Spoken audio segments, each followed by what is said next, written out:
tetapi wajib bagi dia untuk berniat setiap malam di bulan Ramadan.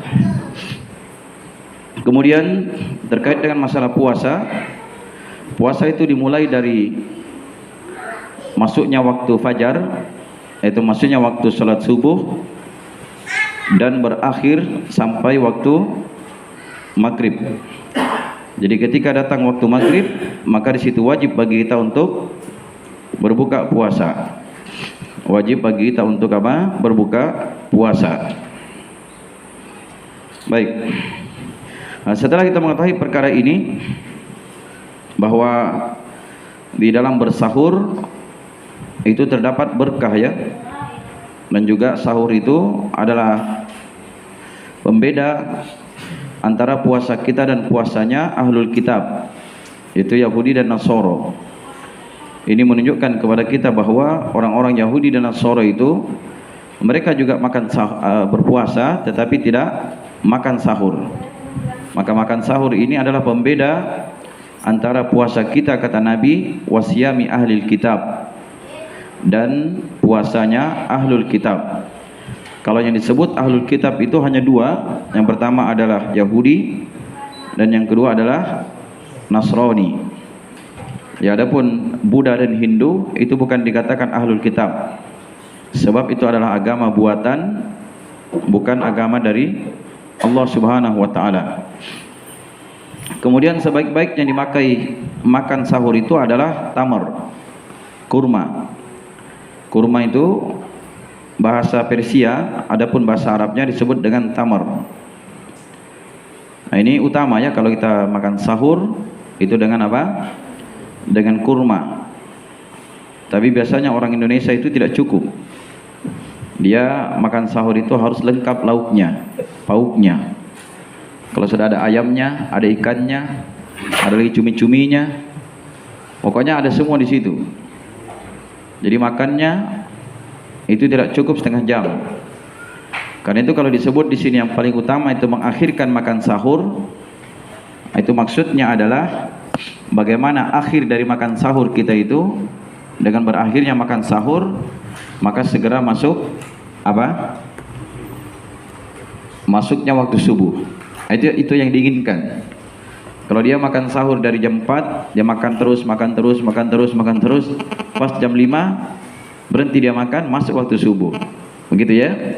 Ya, adapun seperti Nabi sallallahu alaihi wasallam, makannya itu antara makan sahur dan masuknya waktu subuh kurang lebih membaca 50 ayat. Itu kalau makannya disesuaikan dengan kondisinya. Itu makan roti dan makan kurma saja. Adapun kita ini terlalu banyak embel-embelnya. Paham ya? Jadi makan itu tidak cukup 15 menit. Ya, jadi makannya terlalu banyak embel-embelnya. Nah, ini yang biasanya kadang juga di dalam bulan Ramadan itu banyak orang yang mengatakan dia berpuasa tetapi semakin banyak pengeluaran. Nah, itu sebabnya apa? Karena memang dia berpuasa tetapi ketika makan sahur itu macam-macam makanannya, dan demikian pula ketika dia berbuka macam-macam pula makanannya. Nah, itu yang menyebabkan apa? Menyebabkan banyak pengeluaran. Paham ya?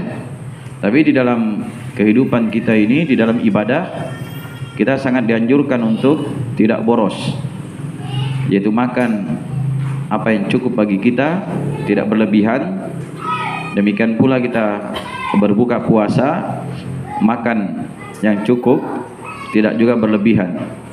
Karena dimaklumi ya, kadang sebagian manusia di bulan Ramadan itu banyak menghambur-hamburkan harta.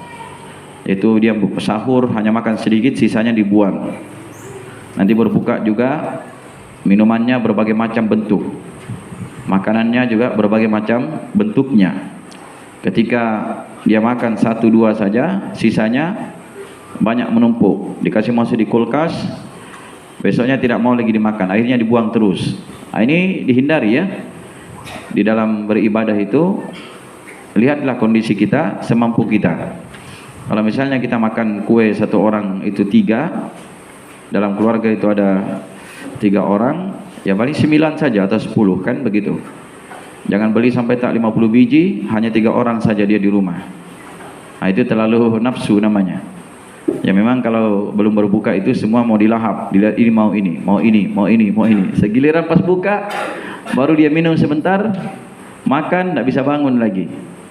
Nah, itu yang menyebabkannya orang bilang kalau puasa itu harusnya kurus badannya, tetapi selesai bulan Ramadan itu semakin gemuk. Akhirnya apa? Banyak juga yang terbuang-buang. Itu dihindari ya, membuang-buang harta. Jadi makan sahur itu yang paling bagusnya apa? Tamar atau korma. Dan batasan makan sahur itu sampai kapan? Sampai masuknya waktu sholat subuh. Nah, ini telah berlalu ya. Sekarang kita masuk pembahasan perkara-perkara yang wajib ditinggalkan oleh orang yang berpuasa. Jadi orang yang berpuasa itu wajib dia meninggalkan perkara-perkara yang bisa membatalkan puasanya atau mengurangi nilai dari pahala puasanya. Walaupun puasanya tidak batal, tetapi hal-hal yang bisa menyebabkan puasanya itu berkurang pahalanya, maka itu hendaknya dihindari. Karena itu di sini wajib bagi kita mengetahui perkara-perkara yang wajib ditinggalkan oleh orang yang apa tadi? Orang yang berpuasa. Ini disebut wajib ditinggalkan oleh orang yang berpuasa, bukan artinya kalau dia tidak berpuasa boleh dia lakukan. Paham? Tapi memang ada hal yang diwajibkan ditinggalkan, seperti makan, minum dan berhubungan suami istri. Itu hal-hal yang memang harus dia tinggalkan karena itu membatalkan puasa. Tetapi ada hal-hal yang wajib dia tinggalkan yang bisa merusak nilai puasanya. Itu wajib dia tinggalkan apakah ketika dia berpuasa atau ketika dia tidak berpuasa. Yang pertama, diwajibkan bagi orang yang berpuasa untuk meninggalkan makan, minum dan hubungan suami istri. Ini tentunya sangat dimaklumi ya berdasarkan firman Allah Subhanahu wa taala tentang apa? Tentang makan dan minum diperintahkan wa kulu washrabu. Makan dan minumlah kalian hatta yatabayyana lakumul khaytul abyad minal khaytil aswadi minal fajr. Sampai jelas bagi kalian benang putih dari benang hitam dari waktu fajar. Nah, ini yang diperintahkan kita makan dan minum sampai masuk waktu fajar, maksudnya waktu subuh. Nah, mulai di situ kita harus menahan. Wajib kita meninggalkan makan, wajib kita meninggalkan minum. Nah, itu dalam rangka apa? Ibadah kita. Summa atimus siyama ilal lail. Kemudian sempurnakanlah puasa itu sampai waktu malam, yaitu sampai datangnya waktu sholat maghrib. Ketika datang waktu sholat maghrib, maka kita berbuka puasa. Kemudian yang kedua, datang dalam hadis yang sahih dalam riwayat Imam Muslim. Ini diriwayatkan oleh Imam Al-Bukhari dan Imam Muslim ya. Hanya lafaz yang kita akan baca itu dalam riwayat Imam Muslim.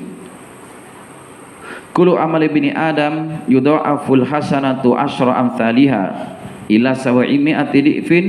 Qala Allah Ta'ala ila siyam fa innahu li wa ana ajazi bihi yada'u syahwatahu wa ta'amahu min ajli.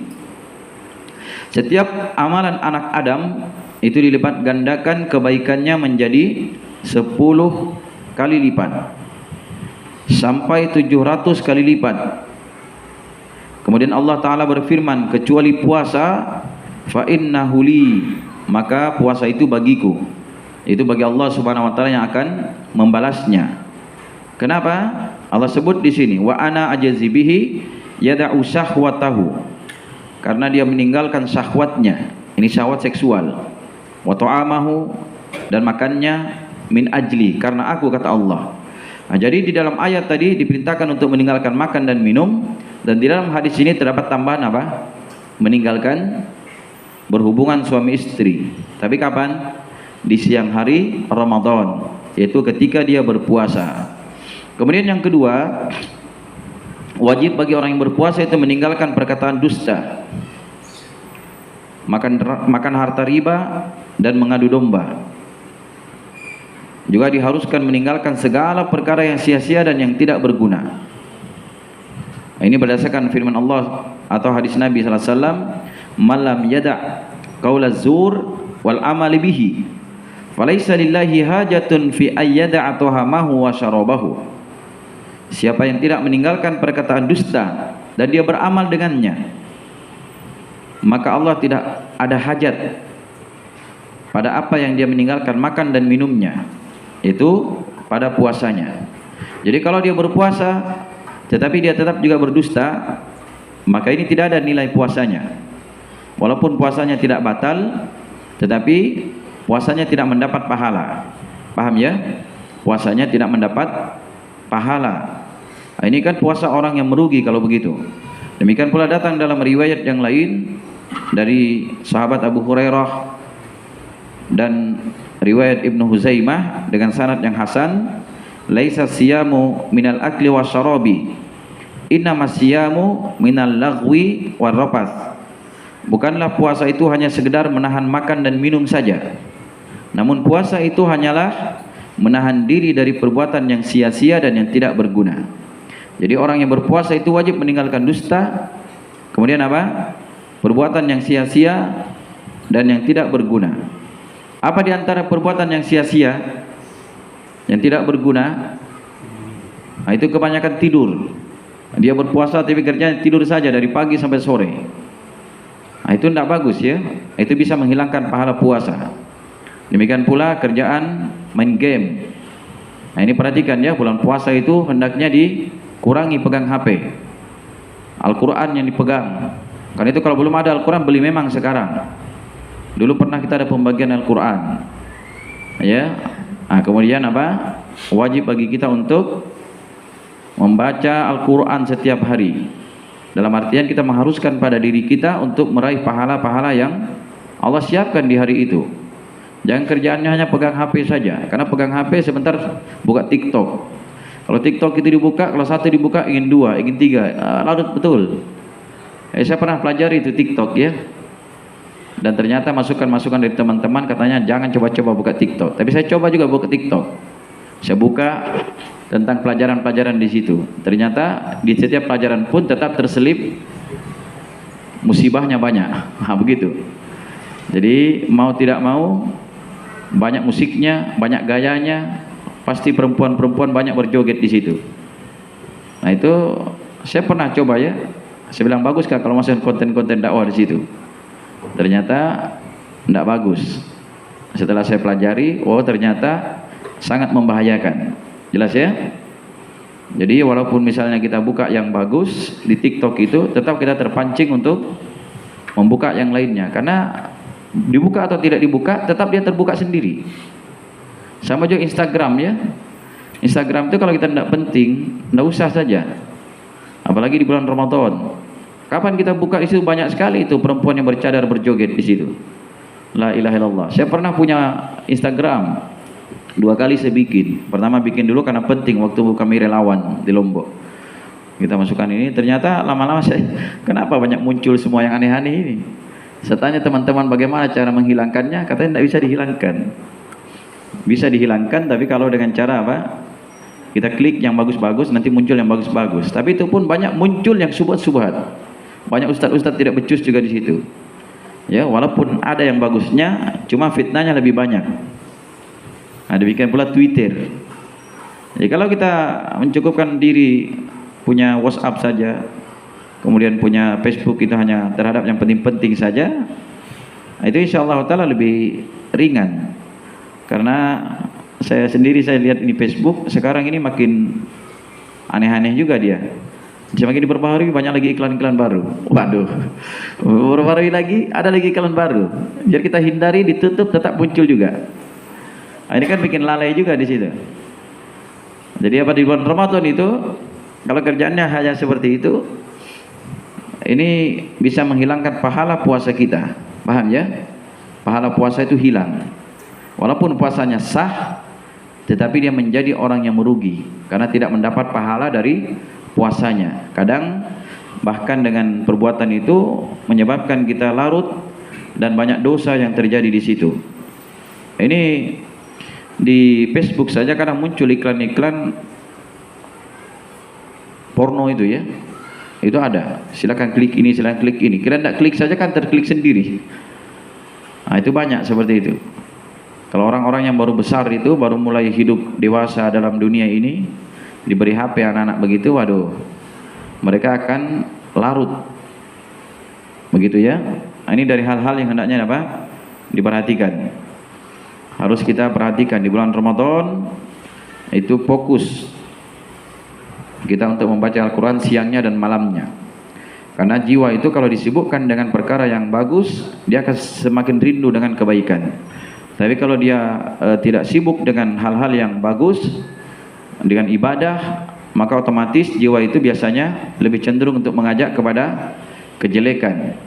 Inna nafsala ammaratun bisu. Sesungguhnya jiwa itu mengajak pada perbuatan keji. Illa ma rahima rabbi, kecuali jiwa yang dirahmati oleh Tuhanku. Jadi orang yang berpuasa itu wajib meninggalkan segala perkara yang sia-sia dan yang tidak berguna. Di antara perkara yang sia-sia juga apa? Tapi yang paling banyak bikin perkara sia-sia zaman sekarang itu tadi ya, HP itu. Itu paling banyak membuat perkara yang sia-sia. Anak saya saja, saya biasa kita mau tidur simpan HP, ambil. Sebentar tendang saya pantatnya. Begitu ya. Tapi anak-anak ya begitulah. Satu kali dia bilang iya, besok tidak lagi. Begitu terus. Tapi kita harus jeli ya, terus-menerus memperhatikan anak-anak itu. Jangan sampai mereka buka hal-hal yang merugikan, itu membahayakan. Ya anak-anak itu lebih baik dia menonton film apa namanya itu? Film kartun yang mendidik daripada dia main game. Karena main game itu tidak ada pendidikannya di situ. Yang ada hanyalah kecanduannya. Paham ya? Yang ada hanyalah kecanduannya. Dan menghabiskan waktu, maka tidak sadar nanti malakul maut datang menjemput. Waliyadzubillah, maka tidak ada bekal bagi kita untuk menghadap Allah Subhanahu wa taala. Karena itu dikatakan oleh Nabi, laisa siyam, bukanlah puasa itu hanya menahan dari makan dan minum. Innamas siyamu minal laghwi warrafath. Innama ini maknanya hanyalah. Dia adatul hasar. Dia adalah digunakan untuk pembatasan. Jadi puasa itu dibatasi. Maksudnya apa? Dia harus berpuasa dari perkara yang sia-sia dan yang tidak berguna. Jelas ya? Ini yang paling banyak merusak ini di zaman sekarang. Perkara yang sia-sia dan tidak berguna ini. Orang-orang yang berpuasa hanya sekedar ingin menggugurkan kewajiban, itu gugur kewajibannya, tetapi dia tidak mendapat pahala. Kadang sebagian manusia dia berpuasa tetapi dia berdosa. Karena dia berpuasa tapi main domino, ya kan? Berpuasa menggunjing, ya berpuasa main game dan lain sebagainya. Banyak sekali. Baru sekarang ini memang pembodohan betul ya. Ada film-film yang memang sengaja dibikin untuk membodohi kita. Saya kadang lihat-lihat begitu, waduh, sengaja dibikin ketawa yang ketawa-ketawa aneh supaya orang ikut ketawa juga. Padahal itu kalau diikuti, saya pernah coba lihat, larut memang, tidak terasa berapa menit sudah, 10 menit, 15 menit, habis waktu. Bahaya juga ini. Ya, kan kita tidak boleh komentar kalau tidak tahu, makanya harus tahu dulu. Makanya TikTok saya download. Saya buka itu TikTok. Saya coba mau daftar, tapi tidak. Saya buka. Oh, muncul aneh-aneh. Saya tanya teman-teman, bagaimana itu TikTok? Adakah orang yang dakwah di TikTok? Katanya ada orang-orang yang aneh saja Ustaz, tapi orang yang bagus tidak mau di situ. Oh, ternyata betul. Saya cek begitu. Jelas ya? Baik. Ini dari hal yang hendaknya diperhatikannya diri kita. Jadi kalau yang belum punya Al-Quran, nanti hari pasar, hari Kamis beli memang nih. Besok hari pasar. Banyak orang jual Al-Quran ya. Kalau dia baca Al-Quran itu semampunya saja, siang dan malamnya. Kalau dia baca sedikit-sedikit, habis sholat dia baca 1 lembar, habis sholat dia baca 1 lembar, nah, itu cukup.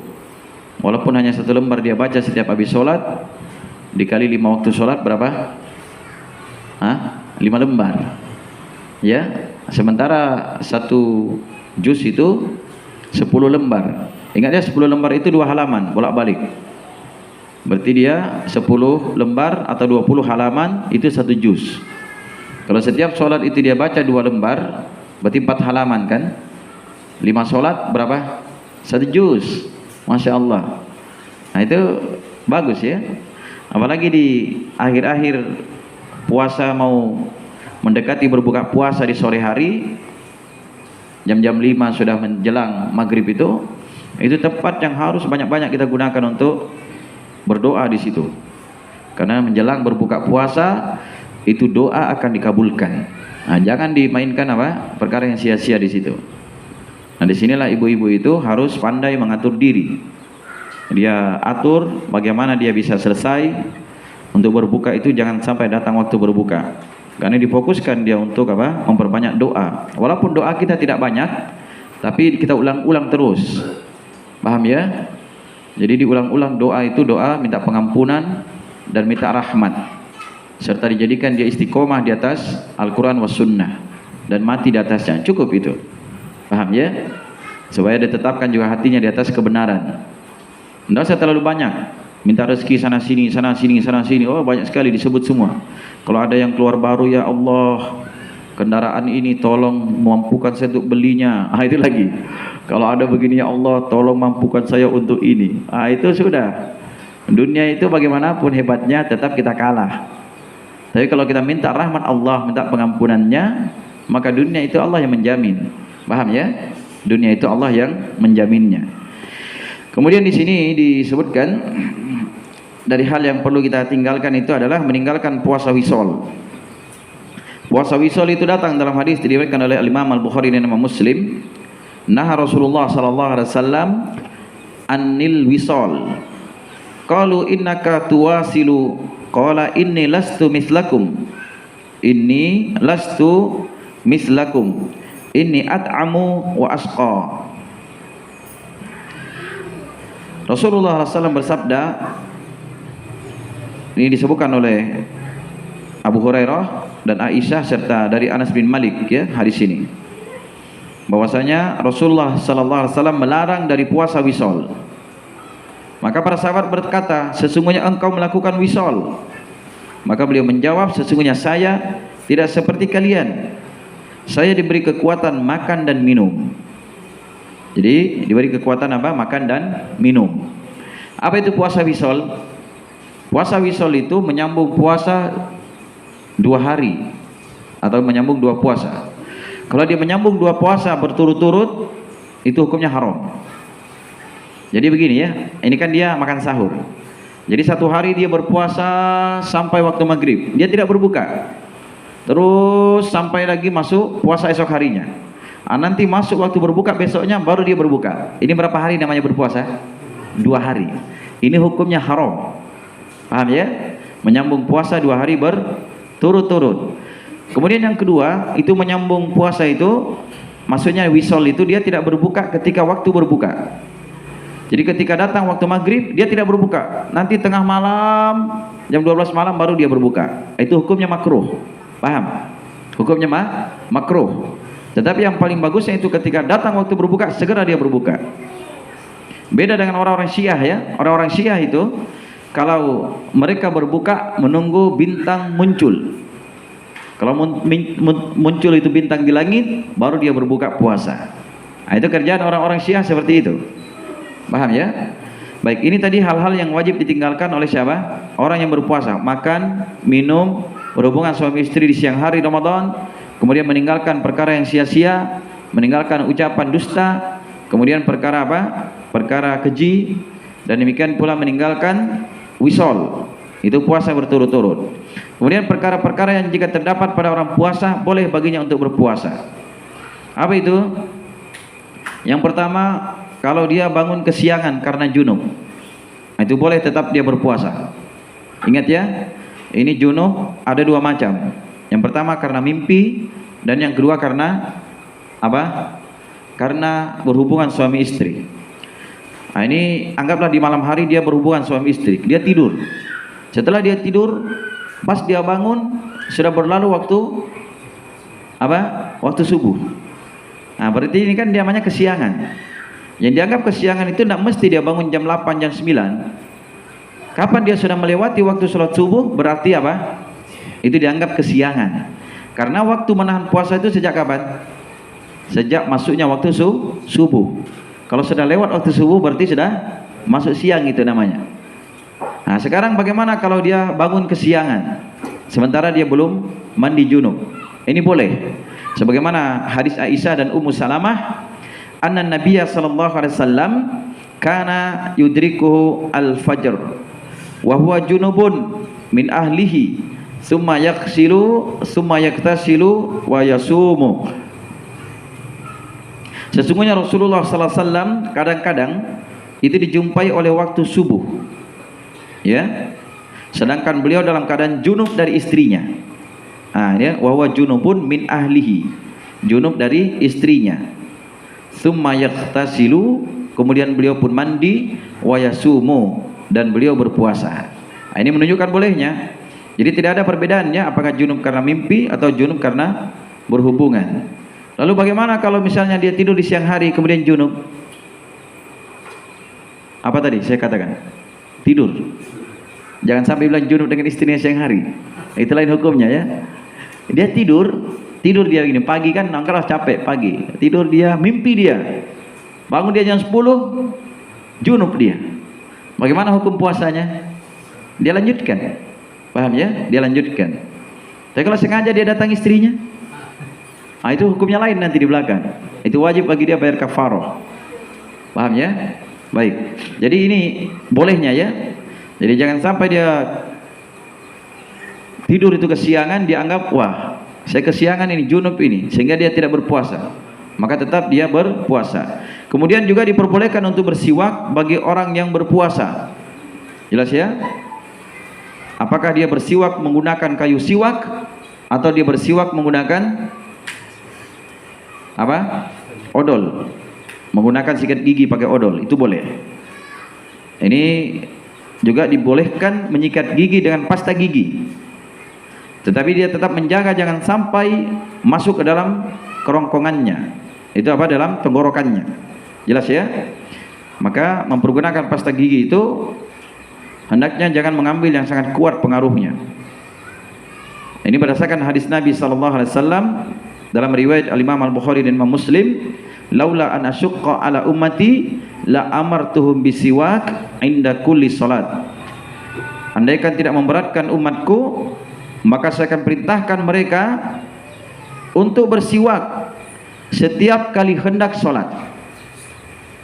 Ya, dalam riwayat lain di luar Bukhari Muslim ini, ya, laula an asyqa ala ummati la amartuhum bisiwak inda kulli wudu. Andaikan tidak memberatkan umatku, saya akan perintahkan mereka untuk bersiwak setiap kali hendak berwudu. Hadis ini umum, ya. Setiap kali hendak sholat disunahkan bersiwak. Setiap kali hendak berwudu disunahkan untuk sholat. Sekarang kalau digabung dua hadis ini, apakah bertentangan? Tidak. Karena setiap orang yang wudu itu disunahkan bersiwak. Tapi tidak semua orang yang mau sholat pasti berwudu, ya atau tidak?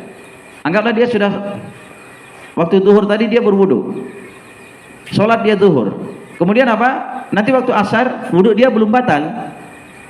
Tetapi kan namanya antara zuhur dan asar ini kan kadang dia makan coto, ya kan? Makan petai. Nah, itu kan. Maka di sini disunahkan lagi ketika dia mau sholat, dia bersiwak lagi. Apa tujuannya? Untuk menghilangkan bau mulut dan tidak mengganggu manusia yang lainnya dan tidak mengganggu malaikat. Begitu ya. Nah, ini disunahkan bersiwak setiap kali hendak berwudu dan setiap kali hendak sholat. Siwak itu maknanya adalah dua. Yang pertama, dia membersihkan mulut menggunakan kayu siwak, kayu arok gitu ya, dari akarnya dibelah gitu, dikosokkan saja. Itu masya Allah cepat sekali menghilangkan bau dan bakteri-bakteri yang ada dalam mulut. Biar kita habis gosok mulut kita begini, habis makan daging, kita taruh di kantong, tidak ada baunya. Tapi kalau sikat gigi, baru kita sikat begini, taruh di kantong, tidak ada yang mau dekat sama kita. Nah, itu kebalikannya, ya. Itu memang masya Allah, ya, kayu siwak itu bagus sekali. Jadi ini berlaku umum, apakah di bulan Ramadan atau tidak di bulan Ramadan. Paham ya? Nah, ini berlaku umum, ini menunjukkan bolehnya kita bersikat gigi, itu bersiwak, dan boleh juga menggunakan odol, yaitu pasta gigi. Hanya menggunakan pasta gigi itu dipersedikit ya, jangan yang terlalu kuat, supaya dia tidak masuk dalam tenggorokannya. Nah itu dia sikat gigi, setelah itu kumur-kumur buang, supaya bersih. Nah ini menunjukkan bolehnya. Jelas ya? Ini insyaallah kita lanjutkan setelah salat maghrib. Allah Ta'ala a'lam.